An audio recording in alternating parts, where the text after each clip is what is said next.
entrar en un problema de concurso mercantil, dejamos de cobrar y le generamos un derecho a estas personas que no puede ser respaldado por institución bancaria. Por lo tanto, en un concurso mercantil, la posibilidad de que el síndico pueda resolver y sacar a flote la empresa se complica exponencialmente. Es importante tomar en cuenta este tipo de mecanismos para poder también, asimismo, establecer estrategias en las áreas operativas de cobranza, porque de otra manera, independientemente del tamaño de la cartera, ¿sí?, un solo contribuyente podrá ser un problema que podrá evitar que la empresa en concurso salga a flote eventualmente. Independientemente de lo anterior, bueno, se ha permitido con la reforma a la Ley del Mercado de Valores que estas empresas inmobiliarias dejen de dar cierto tipo de avisos a la Bolsa Mexicana de Valores, tratándose de operaciones como adquisición de créditos y también venta de activos. No obstante, esto se está pretendiendo limitar a ciertos porcentajes y a ciertas cantidades. Mencionábamos ya previamente que este tipo de reformas estructurales pueden generar una gran área de oportunidad para el sector inmobiliario, sobre todo en materia energética, en donde ya no es necesario concentrarse, al menos en este rubro, en las ciudades para poder generar vivienda. El mercado se abre, empiezan a existir nuevos potenciales clientes, ya sea a través del mismo crédito Infonavit y el crédito que la Institución de Seguridad Social del Gobierno Federal también provee, el FOBISTE. De esta manera se genera una especie de círculo virtuoso, al menos en el papel, en donde aquel que quiera desarrollarse en el área de energética también tendrá que traer a su lado quien pueda desarrollarse en el área inmobiliaria, ¿sí? Por eso es muy importante voltear nuestros ojos a ese rumbo. A partir de lo anterior bajamos un poquito más y tomamos en cuenta lo que el Ejecutivo Federal ha tratado de hacer en el Plan Nacional de Desarrollo y específicamente en el Programa Nacional de Desarrollo Urbano. Este Programa Nacional de Desarrollo Urbano fue aprobado en el mes de agosto del año 2013, en donde su política principal de vivienda es lo que ya mencionábamos antes, la verticalidad. Pero el gobierno federal se topa con un problema muy grave. Ese problema es que al momento de querer incidir en el ordenamiento territorial de los municipios, el municipio no tiene la reglamentación adecuada para facilitar las cosas. En una de las preguntas que escuché anteriormente se mencionaba que aquí en el centro de Guadalajara existe un polígono de 40 hectáreas en donde se pretende generar este tipo de modificaciones. No obstante, también dentro del municipio de Guadalajara existen ciertas demarcaciones denominadas centro histórico de la ciudad de Guadalajara y barrios tradicionales que al menos normativamente lo impiden. Claro que se requiere una labor entre los desarrolladores y el municipio, pero sobre todo la voluntad del municipio de generar estas inversiones. La Secretaría de Desarrollo Urbano y Territorial, la SEDATU, ha implementado a manera de incentivo a los municipios para facilitar este tipo de mecanismos un tipo también de subsidio, ¿sí? No necesariamente para la adquisición de tierra, como se mencionaba anteriormente, pero sí para facilitar la adquisición de esos predios. ¿Cuál es el problema con el que una ciudad como Guadalajara, que ha estado desde hace 20 años despoblándose, se encontró? Pues que muchos de esos predios no tienen un dueño, tienen 10, y de esos 10 se murieron 5. Y aún queriéndolo expropiar, suponiendo que se quiere expropiar, pues tienes que ver cómo hacer para que los 5 muertos se enteren a través de las medidas judiciales como son los juicios sucesorios. De tal forma que no es fácil para la autoridad municipal destrabar un problema de desarrollo inmobiliario que requiere Guadalajara, sobre todo en el centro de la ciudad.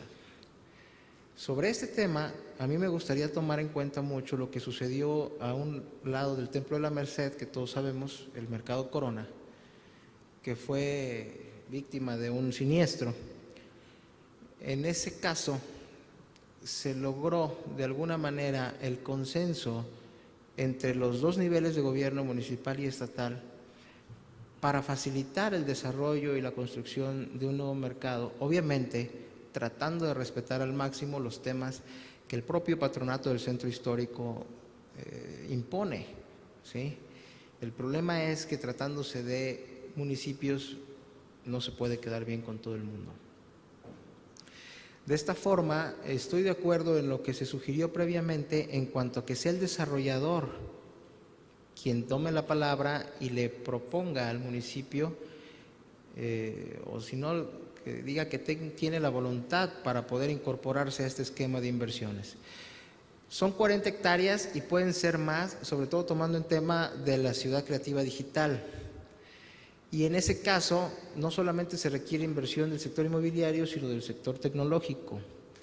Y es algo que la misma SEDATU se ha tratado de encargar a través de la interacción con otras secretarías, como la de Relaciones Exteriores y la de Secretaría de Economía, para poder promover a Guadalajara. ¿Qué pasa cuando llega a Guadalajara el posible inversionista? Se topa con una reglamentación oscura, con una reglamentación limitada, con una reglamentación que no le favorece para lo que se pretende y para lo que le ofrecieron. De esa manera, en este caso, el municipio de Guadalajara, a partir de la semana antepasada, puso en consulta los planes parciales de desarrollo urbano de las 7 zonas, incluidas precisamente estas 40 hectáreas.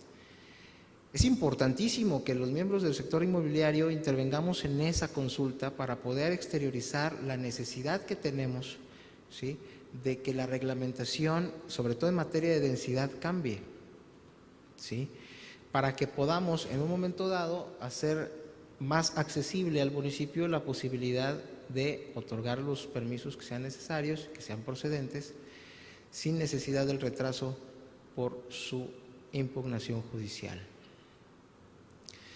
Hay problemas con relación a ese tema porque finalmente hay aspectos variables, como es la seguridad pública. Ha sido un tabú para nosotros la vivienda horizontal, la generación de cotos privados, introduciendo medidas de seguridad, protección, vigilancia, etcétera, etcétera, etcétera, que reduce también al máximo la convivencia urbana. Y en ese tema es precisamente por eso que el ciudadano no quiere cambiar. Si me voy al centro, seguramente saliendo hacia el estacionamiento de mi carro, donde está mi carro, pues me van a asaltar, ¿sí? El sistema de transporte no es idóneo, ¿sí? Por eso, al mismo tiempo que nosotros como sector inmobiliario tratamos de implementar y facilitar y otorgar mecanismos a la autoridad para que nos facilite el camino, valga la expresión, la misma autoridad tendría que regresarnos un poco de más seguridad y un poco más de verticalidad. El último tema que tengo en esta diapositiva es el tema de la extinción de dominio.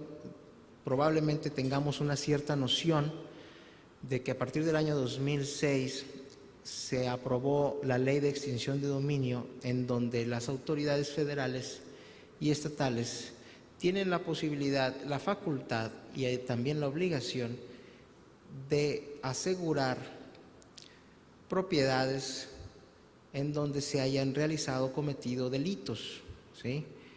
Es importante mencionar que no solamente se trata de delitos violentos, también estamos hablando de delitos como el fraude y delitos como el lavado de dinero. De tal manera que si hay propiedad inmobiliaria en donde de alguna manera se vincule con el lavado de dinero o con el fraude, en términos de la ley de extinción de dominio es prácticamente obligación de la autoridad asegurarlo para beneficio del Estado, ¿sí? Es una ley que ha sido poco difundida en los últimos años y que es muy importante que esté en la cartera de opciones del abogado que consultemos, porque finalmente se ha estado tratando de trabajar con la Suprema Corte de Justicia de la Nación, quien afortunadamente ha limitado el ámbito de aplicación de esta ley. Ahora, ya no es tan a rajatabla que el Estado, el día que quiera decirnos que esta vivienda o que esta superficie, que este terreno, que este complejo fue objeto de un delito o parte de un delito, me lo quedo. Ya no es tan fácil. Hace 2 semanas la Corte decidió que ese tipo de mecanismos tienen que estar específica y completamente comprobados, lo que le llaman el cuerpo del delito, ¿sí?, para poder aplicar y ejecutar la ley de extinción de dominio.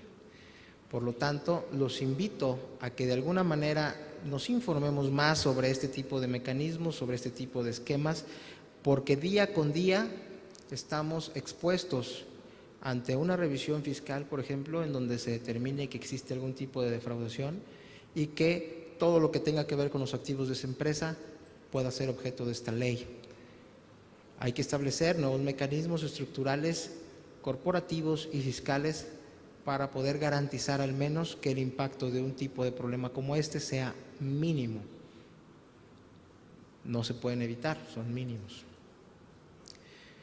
Y finalmente me gustaría comentarles que a partir de esta administración en el municipio de Guadalajara se ha estado tratando de acercar más al sector inmobiliario, ya a través de la reciente aprobación del Programa Municipal de Desarrollo Urbano, en donde ya se reconoció la posibilidad de la verticalidad, pero se necesita también del apoyo de los demás miembros de la sociedad, porque quienes acuden a la consulta resulta que son también aquellos que se oponen a la verticalidad.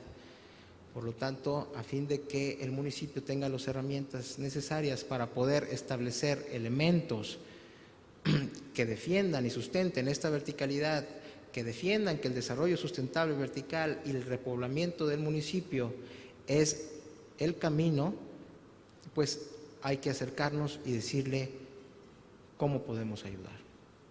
Muchas gracias.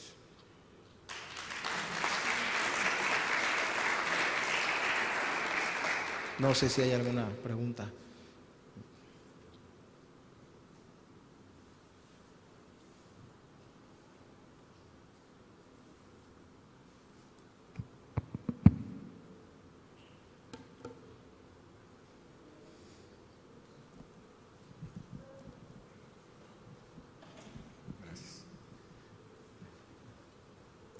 Buenas tardes.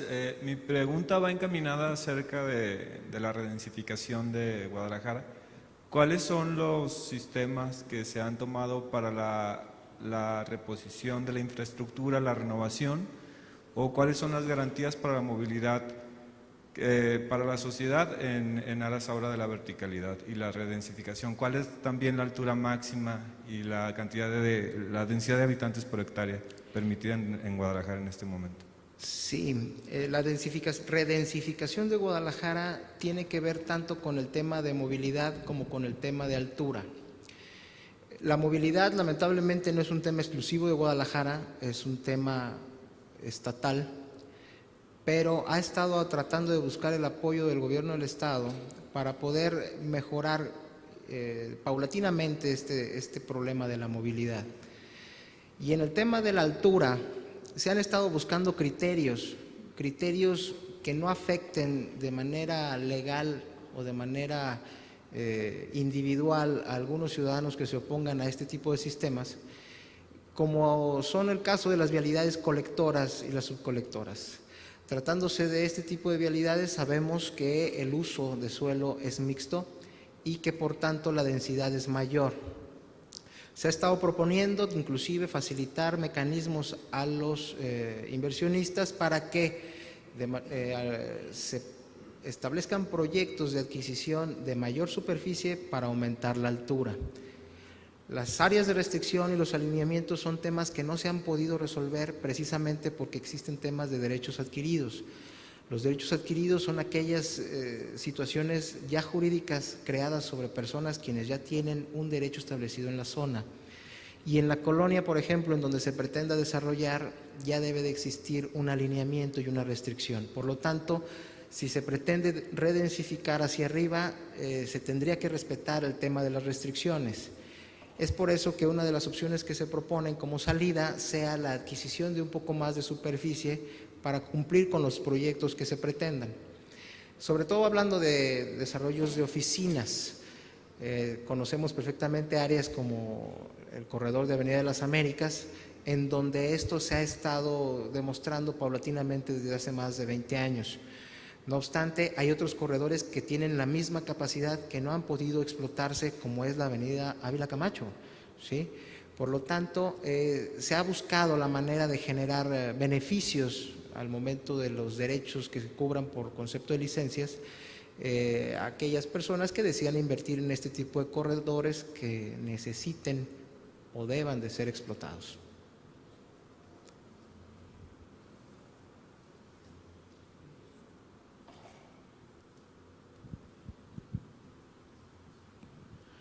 Licenciado, yo soy Fernando Estrada, de una empresa inmobiliaria.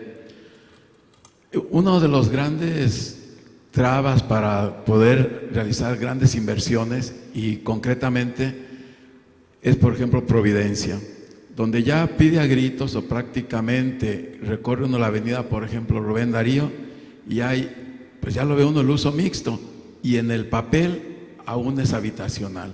Y se detienen inversiones en oficinas, en restaurantes, porque pesa mucho, primero, ese antecedente del uso de suelo de hace 20 o 30 años, que lo señala habitacional, pero más aún por esa, no puedo decirle, poder que tiene la Asociación de Colonos. ¿Hay alguna forma de que haya congruencia cuando ya está prácticamente gritando que es uso de suelo mixto, para poder abrir a esas inversiones, a ese tipo de propiedades?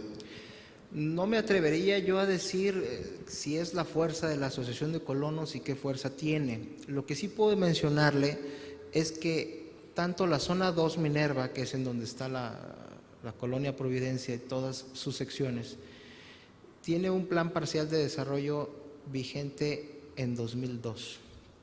Que desde el año 2002 no ha podido ser actualizado y que seguramente año tras año ustedes, los desarrolladores, han estado intentando a través de los medios judiciales lograr homologar el uso de suelo a la actualidad.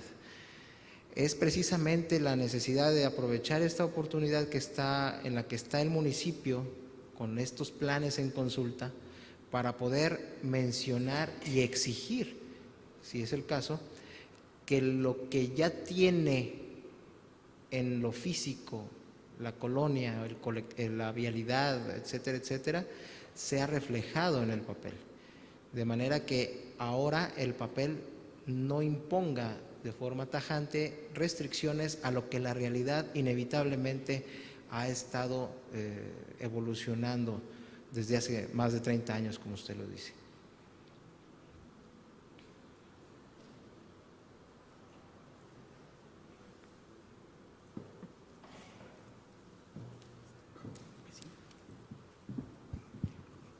Sin más preguntas, entonces, por el momento quiero que lo despidamos también con un muy fuerte aplauso al maestro José Rentería.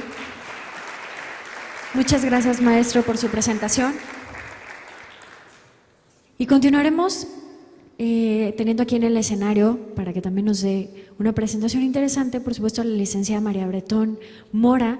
Ella es licenciada en Administración de Empresas por el Tecnológico de Monterrey, con diplomado en Comercio Exterior en la Universidad Pontificia de Comillas, España.